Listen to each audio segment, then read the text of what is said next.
Salut les amis et bienvenue sur cette toute nouvelle vidéo d'exploration urbaine. Aujourd'hui je me retrouve dans un centre de golf. C'est une exploration que je n'aurais jamais pensé faire. Et pendant mes vacances en Espagne, justement à côté de là où je vis, il y avait un centre de golf à visiter. Alors j'ai tout de suite sauté sur l'occasion. Nous avons déjà fait le tour des bâtiments et malheureusement tout est fermé. Les portes et les fenêtres sont barricadées. Mais on peut quand même apercevoir plein de choses à travers les fenêtres que je vais vous montrer. On va pouvoir apercevoir des parcours de golf, mais aussi une petite surprise à la fin, puisqu'il y a des bâtiments un peu plus bas qui possèdent énormément de choses. Il y a des lieux que l'on n'imagine même pas visiter. Ce centre de golf en fait partie. Celui-ci a été ouvert en 1992 et était très florissant à l'époque. Regardez à quoi il ressemblait avant, c'est vrai que c'était magnifique. Aujourd'hui, le spectacle n'est pas du tout le même. Juste à côté du parcours de golf que je vous ai montré juste avant, on aperçoit un énorme bâtiment qui servait de vestiaire, de bureau, mais aussi de restaurant, comme vous pouvez le voir juste ici. En bas, tout est barricadé, bien évidemment.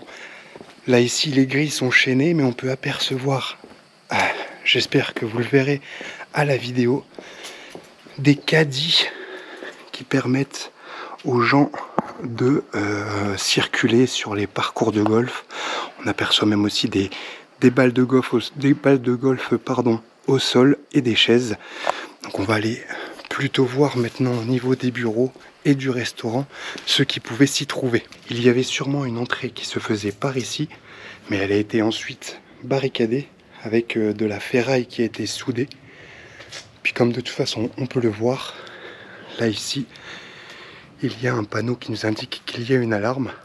Donc nous n'allons pas non plus traîner dans le lieu. Je vais vous montrer tout ce qu'il y a à l'extérieur. En bas, le petit bâtiment surprise qui, lorsque je l'ai vu, m'a déjà ravi. De toute façon, je vais vous montrer aussi des photos d'une personne qui a fait ce lieu il y a très peu de temps. Oh. Là ici, c'est un peu le bordel. C'est d'ailleurs peut-être pour ça que le lieu est un peu barricadé. Là, on tombe sur une petite aire de jeu pour enfants. On voit que ça a pris de l'âge. Il y a darouille partout. Même les balançoires sont d'une autre époque. Le lieu est fermé depuis un bon 10 ans déjà.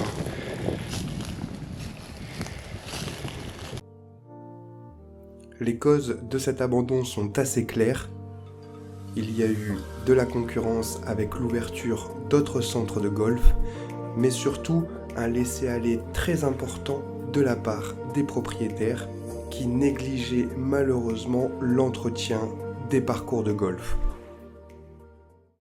Juste à côté du bâtiment, il y a d'ailleurs un autre parcours de golf, le numéro 10 justement. On peut voir la petite pancarte qui indiquait le nombre de coups à faire pour réaliser le par. Je trouve ça hyper intéressant de vous montrer tout ça parce que c'est quelque chose qu'on n'a pas forcément l'habitude de voir. Donc là, le par était à 3. Tout était indiqué. C'était vraiment quelque chose qui était très florissant à l'époque et qui malheureusement ne l'est plus aujourd'hui. Bon, au niveau de ce bâtiment-là, je ne vous promets pas des vidéos exceptionnelles puisque comme je vous l'ai dit, malheureusement, on n'a pas pu rentrer.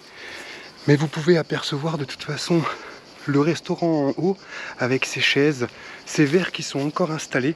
Je vais essayer de vous les montrer de plus près. Là, ici, on voit pas grand-chose, c'est dommage. C'était plutôt une réserve avec des bouteilles d'alcool, des verres, mais aussi toutes sortes de couverts, assiettes, etc. afin de pouvoir nourrir les personnes qui venaient se restaurer au restaurant justement.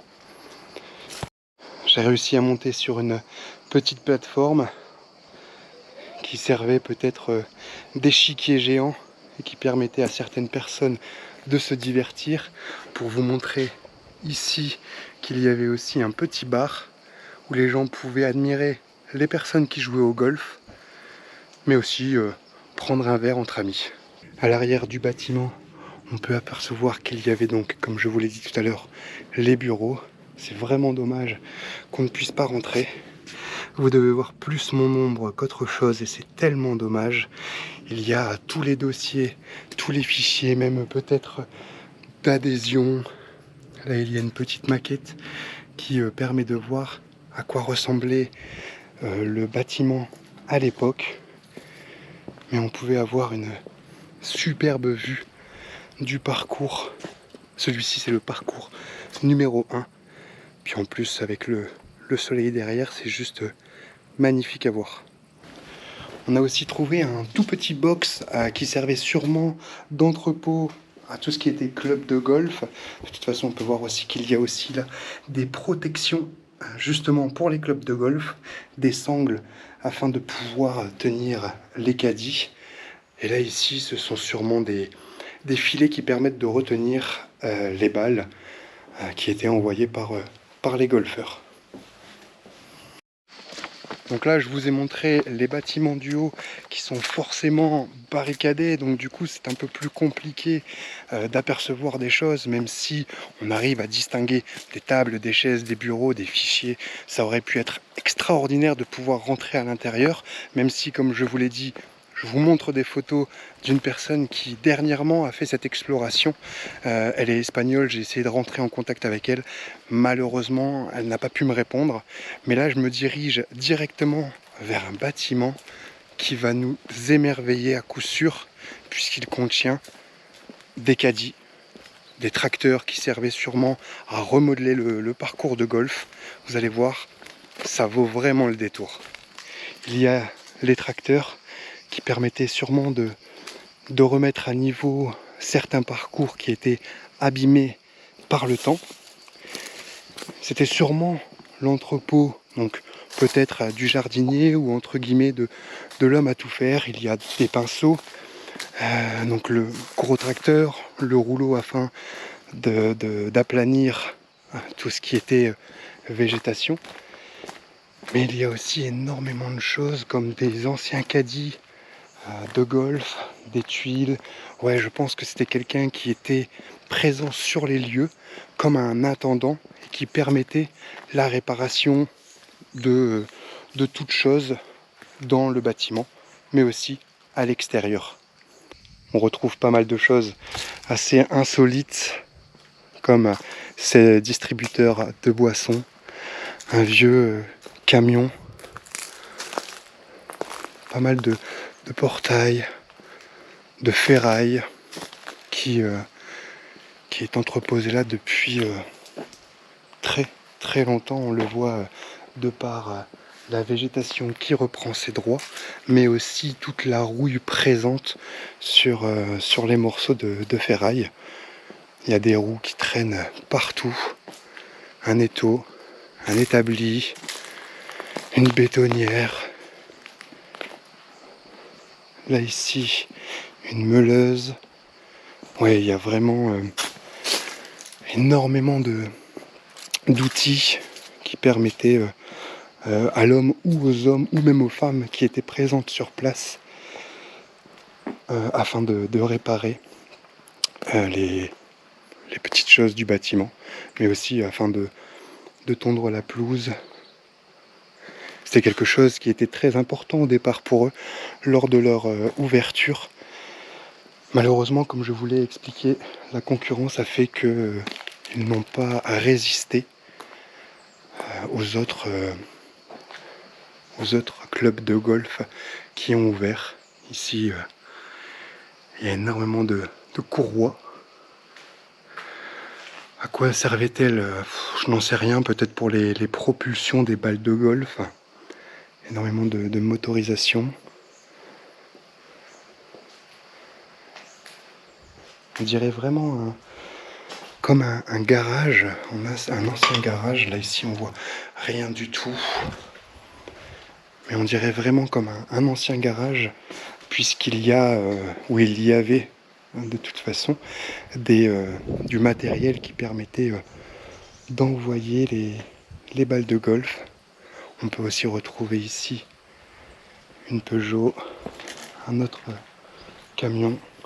Bon, ça a été quand même un peu dévasté, hein. La voiture, elle a été complètement saccagée, des pièces ont été sûrement volées, mais c'est un peu ce qu'on retrouve habituellement dans beaucoup de lieux.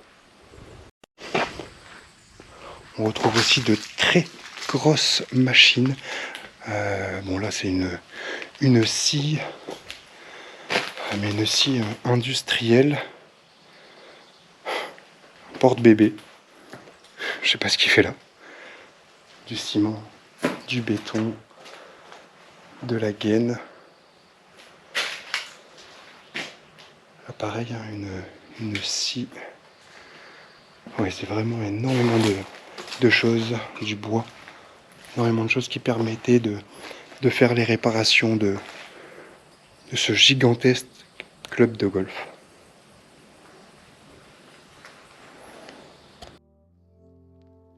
L'abandon d'un lieu est toujours surprenant, mais celui-ci un peu plus, notamment par tous les frais engagés, mais surtout avec le coût exorbitant de tout le matériel restant ici, mais aussi du bâtiment qui semble être juste magnifique.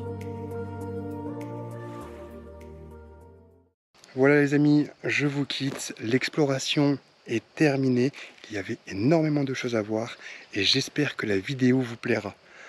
En attendant, je vous dis à très bientôt et surtout, prenez soin de vous.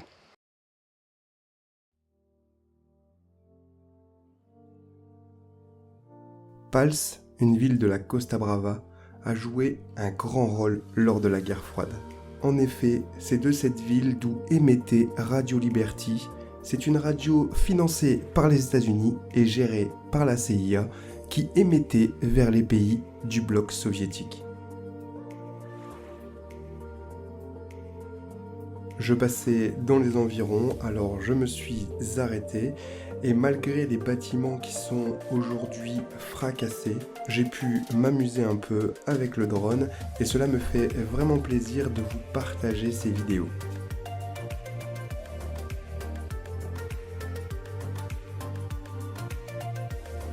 Le lieu est devenu désormais un spot pour les graffeurs. Il y a d'ailleurs de très belles compositions. Je vous les montre en vidéo. C'est assez court, mais j'espère que ça vous plaira.